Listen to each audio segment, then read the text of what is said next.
Chapter 4, Farming, 1942. By 1942, there was no longer hope for hiring men to work on a fruit farm, so this was the last year I worked for Ford.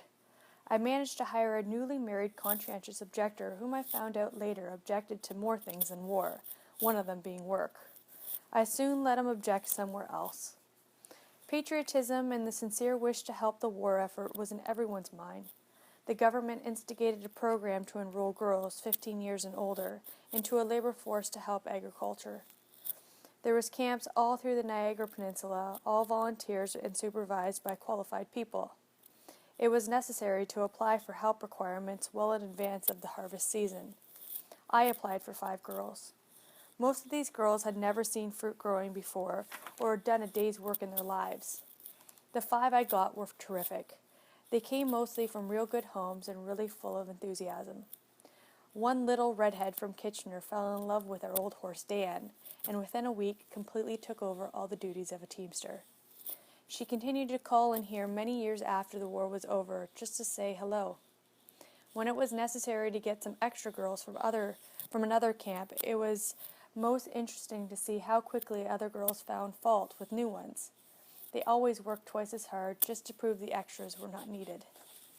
Aunt Nell, by this time crowding 75, was with us and still by far the best fruit picker in the area. My opening speech to any of the new girls went something like this. I realize you girls are from the city and have had no experience in the field. I will show you how to pick fruit properly, and I do not expect you to pick it all today. It is not necessary to kill yourself, but I would like a reasonable day's work from each of you. For the first day, if you keep up to that old lady over there, I will be satisfied. What appeared to be a real cinch turned out to be an impossibility. By noon, Aunt Nell had as much as any 2. After dinner, the spokesman of the 5 asked what they were doing wrong, or did they really have to keep up. It was real fun explaining the situation, relieved all the tension of the new job, and gave them a personal interest in the whole farm operation. They worked here from the middle of August to the first week in October for 2 seasons. Starting with the first crop from the farm, there was great difficulty in finding a market for the produce. I had no contracts with canneries or wineries and was unknown among the wholesale buyers. I was shy and had no sales ability or training. Lib's father, Arthur McBride, was an excellent salesman and had been in the wholesale fruit business in Toronto for many years before his retirement in 1909. We followed his suggestion of going to a farmer's market in Kitchener. The market was opened at 5:30 a.m. to the wholesale buyers and about 6 a.m. to the retail trade. Kitchener is 50 miles from here, so we were required to leave home about 3 a.m. in order to be set up for the business in time. The old Model A rode like a buckboard wagon, and number 8 highway was rough and crooked, so traveling time was about an hour and a half. So here's the procedure. The capacity of the truck was 462 6-quart baskets. We would pick what we had up to that number on Tuesday for the Wednesday market and have it loaded by 10 p.m. Arise at 2:45 a.m. and head out after having a toasted ham sandwich and coffee at the Pines Hotel in Stoney Creek. Kitchener was probably one of the best and fastest markets in Ontario, and what you had not sold by 10:30 a.m., you either pedaled to stores or took back home. For quite a few years, $50 was considered a good day's sales. If we reached that figure, we would have a 35-cent dinner. If not, 20 cents would be enough. Keep in mind 35 cents would buy a full-course meal with dessert and coffee. After dinner, we would deliver all over the city to those who had bought more than was possible to carry.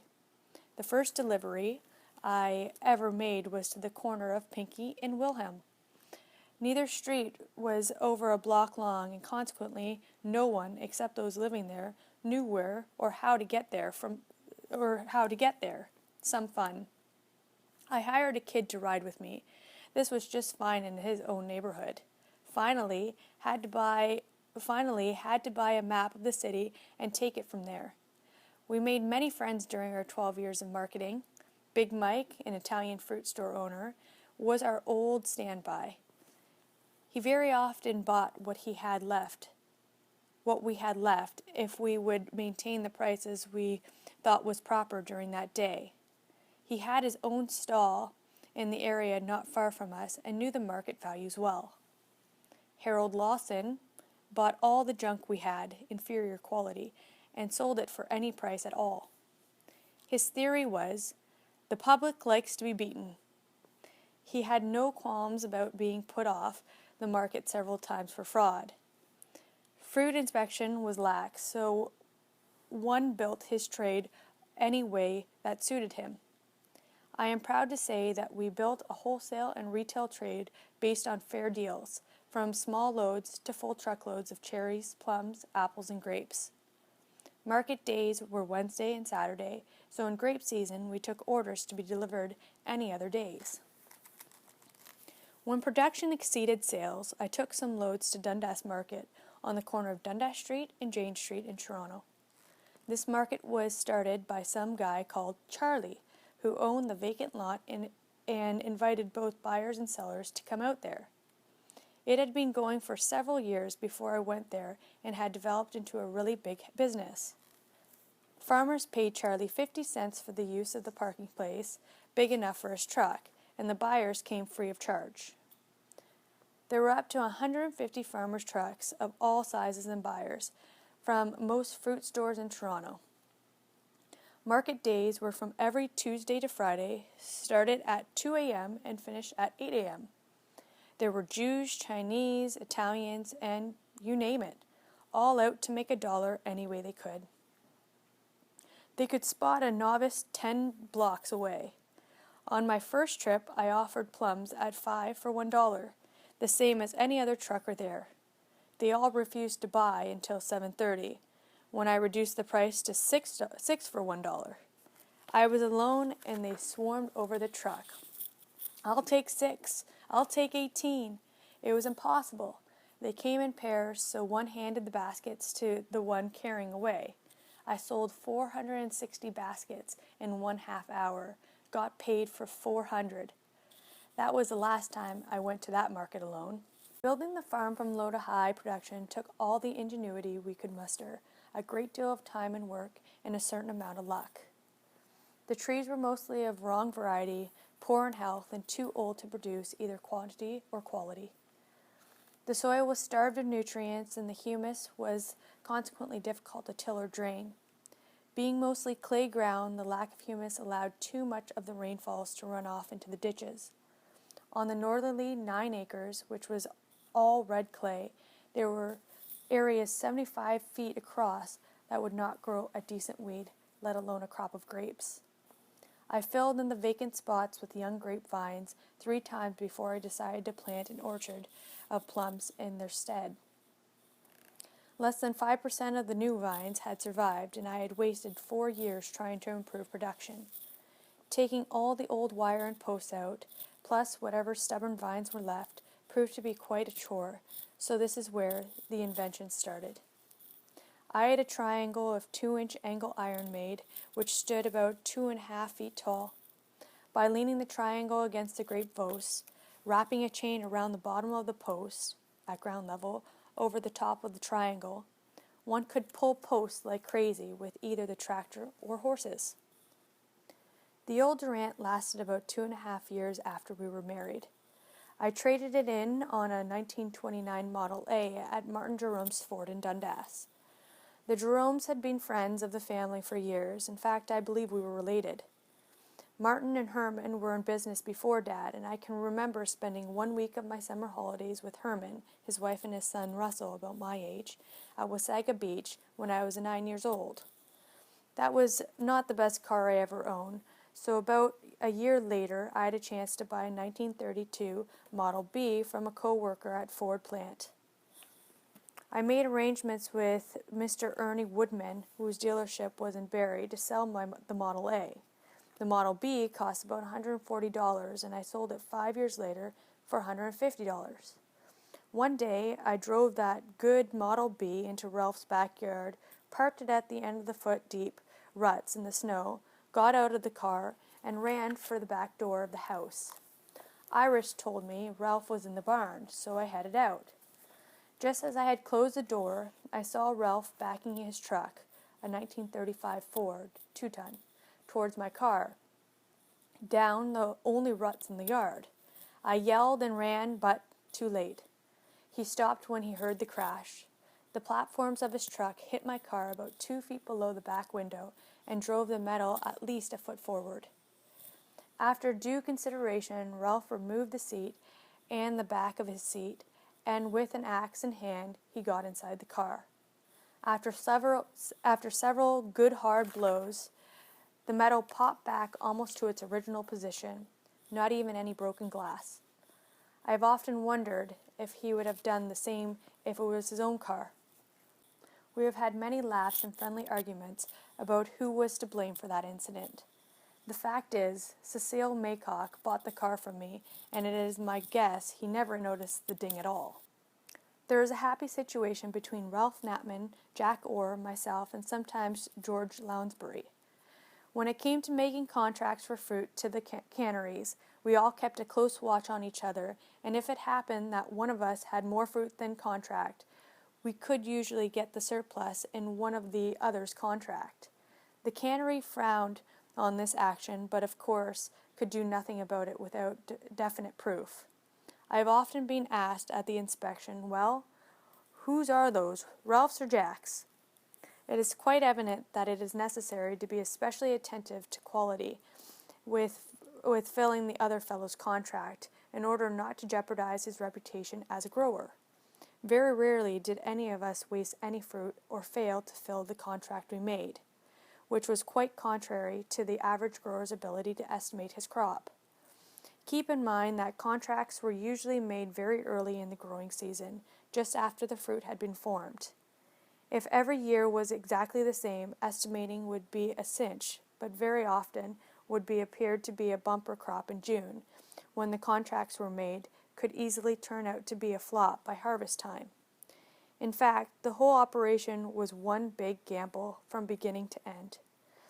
There were so many uncontrollable aspects of fruit growing, such as weather, heat, wind, moisture, insect population variation, that it was necessary to be in daily contact with changing situations in order to cope with events. To say the least, it kept life interesting. Whatever else one could say about the fruit growing, he would have to admit there were very few dull moments. Just as the weather varied from year to year, so did the spraying program. What worked like a charm this year could easily be a disaster next year. There were dozens of new spray materials each year, which each producer claimed to be the ultimate, and without the guidance of experimental farm at Vineland, and intelligent selection of materials was absolutely hopeless. Jack Orr worked closely with them, and they used some of his orchard on occasion to test different products. Jack shared his information, which gave us the latest in pest and disease control. Vineland, for some reason, was usually a week to 10 days ahead of us all season. This threw their spray calendar, which was available to every fruit grower, a little out of whack as far as we were concerned, thus the necessity to test in our area. Glowing reports in the American Fruit Grower, a U.S. publication about a new product called Pyrethrin, prompted Ralph and I to make a trip to the other side of the border to learn about its possibilities. We crossed the border at Queenston and stopped in many of the farms to inquire about Pyrethrin. No one had heard of it, let alone tried it. As a last resort, we went to the head office of the big material manufacturer. There we found out that, in spite of the claims and promises in the advertisements, that this product was still in the experimental stage and would not be released for at least another year. What was more unusual, the experiments were being made at Preston, Ontario, not 25 miles west of our place. Jack was the first to have it on his farm in the area, being supervised by Vineland. Pyrethrin was a derivative from the German war effort to make a nervous gas. After it had been taken over by the Allies, it was modified and redeveloped to serve as insecticide in agriculture. It was our introduction to the first of many exotic and potent materials. Persilla, a minute-sucking bug, was for many years our biggest problem in the pear orchard. To control it, a dormant oil spray was applied the first 50-degree day in April. This killed nothing but helped to discourage the adult psylla from laying eggs in the trees. The real battle came after blossom season and required several applications of white oil and nicotine sulfate. As the name suggests, it was a tobacco product, and it was not too difficult to become violently ill from inhaling the fumes it produced. The worst part, the control was limited and the expense was great. Prythian did a 99% job, but brought with it other problems. The sprayer operator was required to wear a mask, and everyone was instructed to stay out of the orchard for several days after spraying. Those who disregarded the warning suffered pulmonary problems, headache, nausea, and dizziness. One man killed the horse that hauled his sprayer. Within 2 years, Gushan, Ethion, and Malthion were developed, which gave the same control without the drastic effects. To begin with, spraying was a real chore. The outfit I started with was horse-drawn and required a driver and a man to hold the direct and spray gun, usually at the end of the 50-foot rubber hose. The tank held 160 gallons, and the pump was driven by a 1924 Chev engine. The pump delivered about 6 gallons per minute at 300 pounds pressure. The water supply came from the ditch behind the barn, and as soon as the spring rains subsided, it was necessary to dam the creek in order to assure a supply of water. To fill the tank, one drove as close as possible and then dipped it full with a pail, 2 gallons at a time. With the motor running to keep the water agitated, you add the material required to make a proper mixture and drive to the orchard. Spraying time was about 45 minutes, and loading time was according to your ambition, usually about a half hour. Horses do not move that fast, so better allow 15 minutes travel time. Now, regardless of the times quoted here, you were lucky if, at the time of the day, you had put on 4 tanks. All spray outfits seemed to be somewhat temperamental, and the first one I owned was no exception to the rule. The materials used were slightly abrasive in nature, besides being corrosive. Most of them contributed to the fast rusting of metals. Lime, for instance, would not dissolve completely and therefore easily plugged the screen in the line of the pump. Bluestone or copper sulfate, a blue crystal, would rust the bottom of the pail in about 48 hours. For a fungicide in the early spring, we used lime and sulfur in a ratio of about 1 to 7 in water.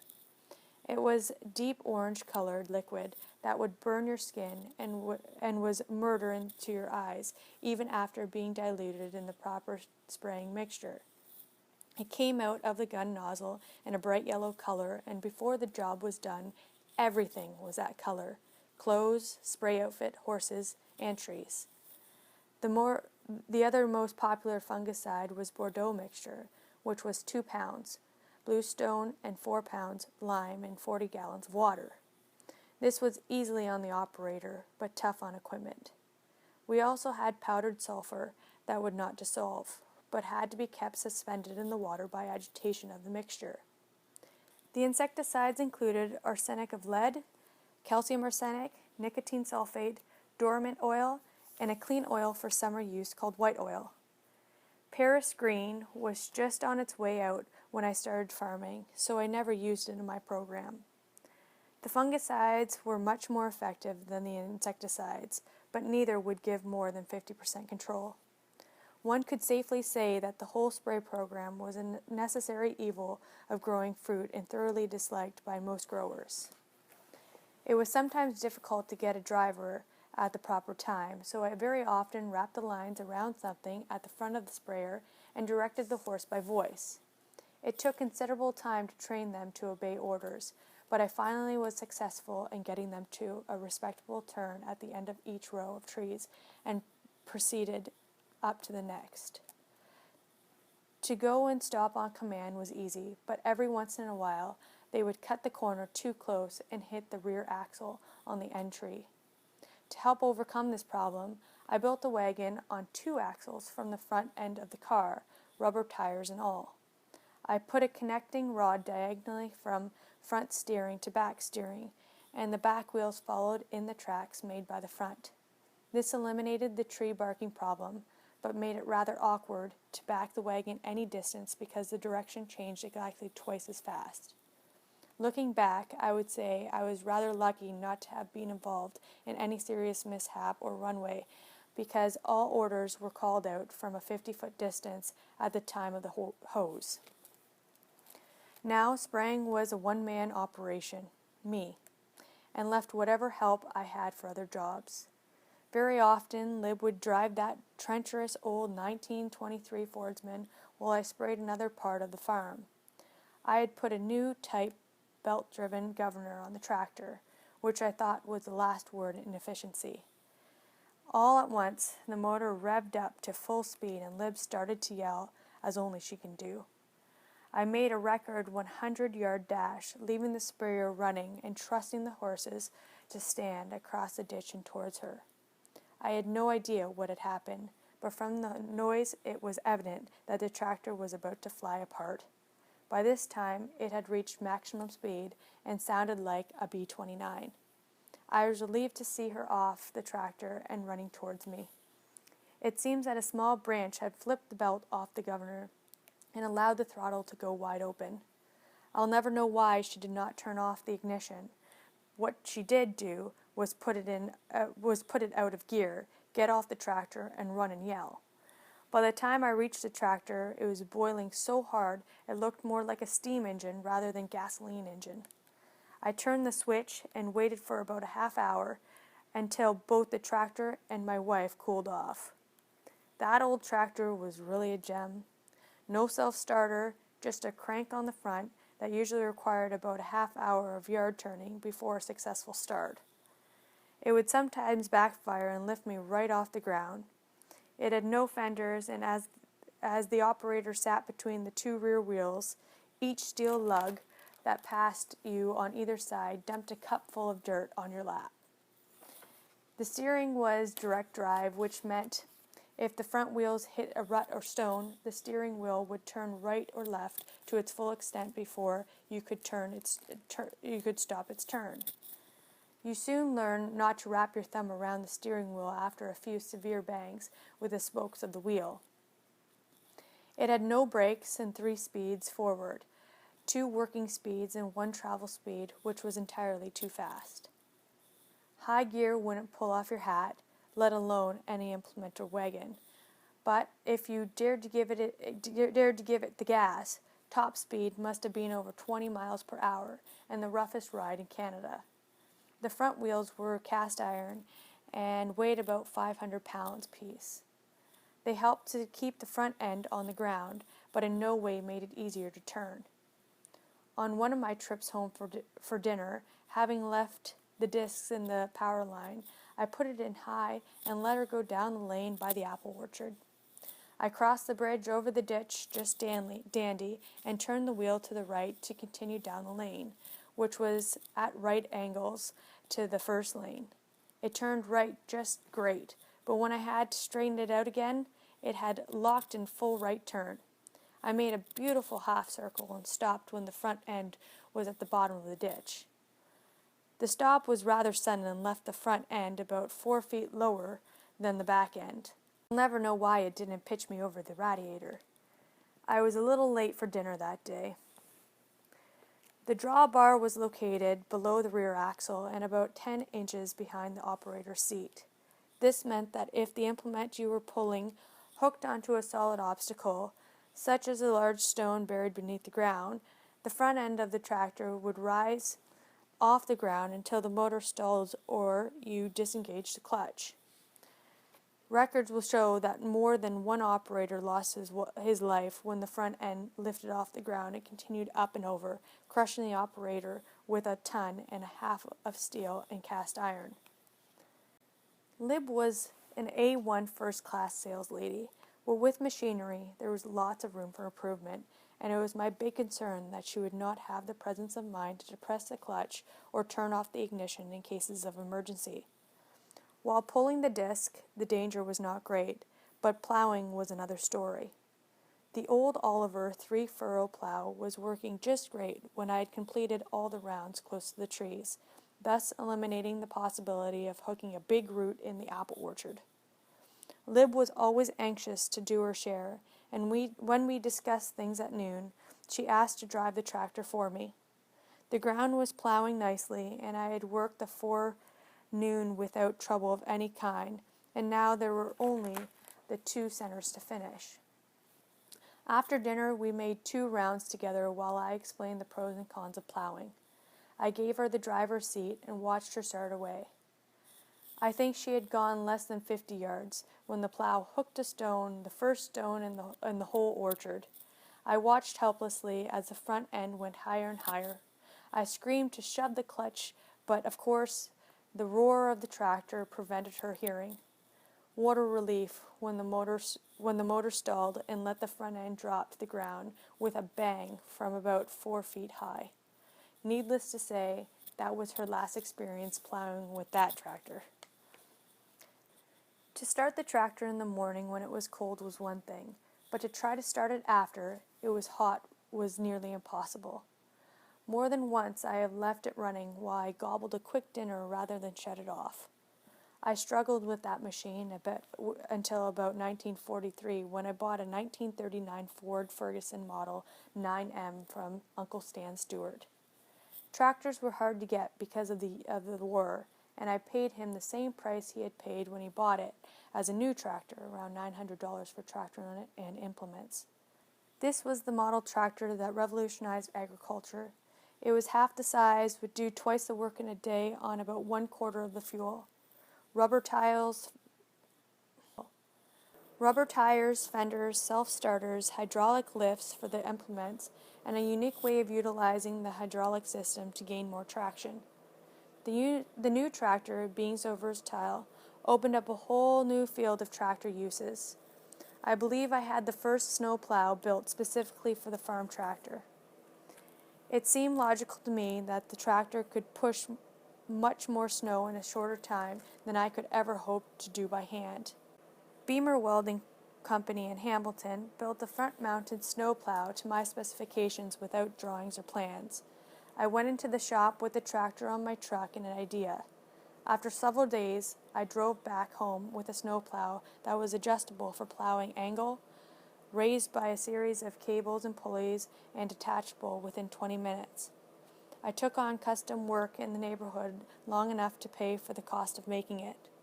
Some years later, I modified it slightly and used it to push brush trimmings from the orchard to be burned in a bonfire. It was either 1944 or 45 that we were involved in an incident on Main Street near Wentworth Street in Hamilton. Main was a 2-way street then, and we were on our way to Kitchener with a mixed load of fruit for the market. At 3:30 a.m., the streets of Hamilton were deserted, as usual. One could count the cars or trucks on the road and not be over 25 by the time you reached Kitchener. With an open road devoid of traffic, one naturally tried to play the stoplights.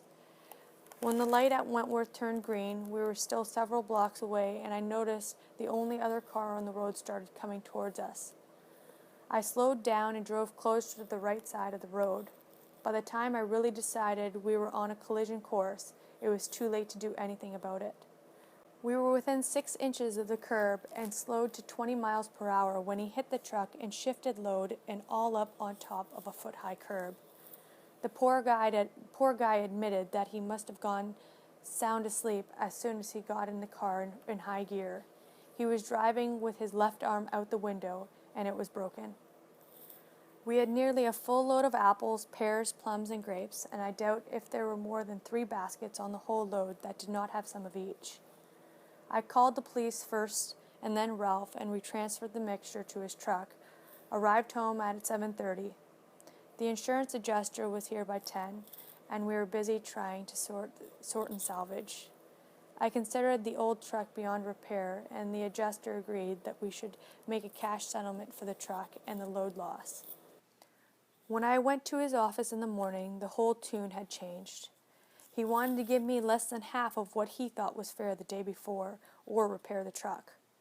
I can tell you I was plenty angry when I stormed out of his office and into the lawyer's office a few blocks down the street. After giving Mr. Sweet all the particulars, it was nice to sit back and listen to him tell the guy off. He started off, "I know I am being retained by your company, but I have known Mr. DeWitt for several years, and I have been the family solicitor, so I will inform you that I intend to handle the case. Mr. DeWitt is willing to make a cash settlement, but if you insist on fixing his truck, this is what we will do. We will accept $145 for the damage to the load of fruit and whatever the cost may be for the client to rent a truck until such time as you have repaired his truck and returned it to him. I charged them for every trip I made in the car and for every time I borrowed a truck from the neighbors. In the end, it cost the insurance company more than double what I was willing to take in the first instance. I also sold the Model A for $150 to Beamer Welding Company. I bought a 1937 Ford 1.5-ton panel truck from Sellens Motors for $350, which I kept for about 2 years. End of chapter 4.